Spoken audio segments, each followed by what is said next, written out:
Bonjour à tous, c'est On prend des briques. On se retrouve pour la vidéo récapitulation des MOOC 2025. On commence avec la MOOC qui était sortie en janvier sur Naluta. Une MOOC qui a fini dans le top 7 ou 8, je ne sais plus, du concours de Lego Leader. Et qui est aussi une des MOOC que vous avez préférées cette année. On passe ensuite à une MOOC que j'ai publiée fin février, qui est l'usine impériale d'ATDP sur Holotal. Une MOOC que j'avais pris énormément de plaisir à faire. Vous avez mis pas mal de techniques un peu partout. Surtout le plus content, c'était l'utilisation des rails pour faire un des plans du mur. Rail juste à côté de la zone de commandement. Et voilà pour cette MOOC, qui est selon moi une de mes meilleures MOOC, selon mon propre avis. Après, en mars, elle a sorti le MOOC sur Toshara.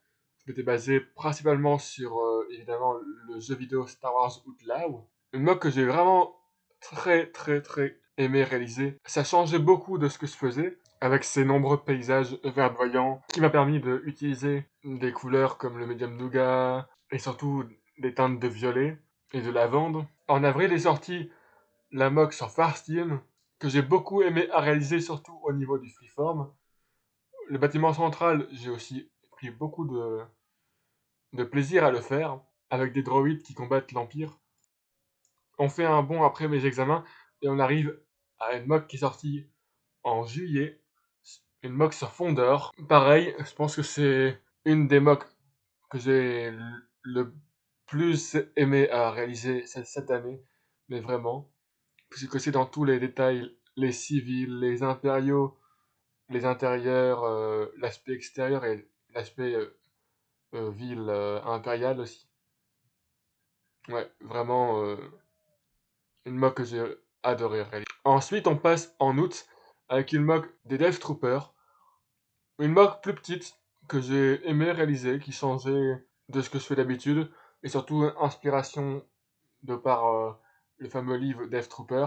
Après, on arrive en septembre avec une MOOC sur Wobani. MOOC que j'ai bien aimé réaliser, surtout au niveau du freeform et de la mise en place des figurines dans ce contexte de camp de mineurs. Après, on arrive en novembre avec la MOOC sur Baldemic. Une très grosse MOOC qui me surpasse dans mes techniques de freeform. Cette MOOC qui représentait la prise de pouvoir par Dark Plagueis. Ensuite, on arrive en décembre avec 3 MOOC. La première, celle sans Corrilag, une petite MOOC assez simple à réaliser, où j'ai encore réutilisé la couleur lavande qui changeait de mes MOOC précédents. Ensuite, j'ai réalisé la MOOC de Niamos, qui est un centre de détention impériale. J'ai adoré réaliser cette scène.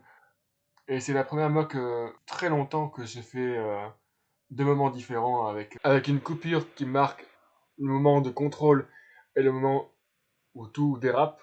Une MOOC qui pourrait rentrer dans mon top 3. Et ensuite, on termine avec la dernière MOOC qui est sortie aussi en décembre, mais fin décembre. Minao, qui est aussi une des MOOC qui vous a le plus convaincu et qui ressort dans les commentaires dans mon post. C'était la vidéo récapitulative des MOOC de 2025. J'espère que celle-ci vous aura plu. Si c'est le cas, n'hésitez pas à vous abonner, à liker la chaîne et surtout me dire laquelle des MOOC était votre préférée.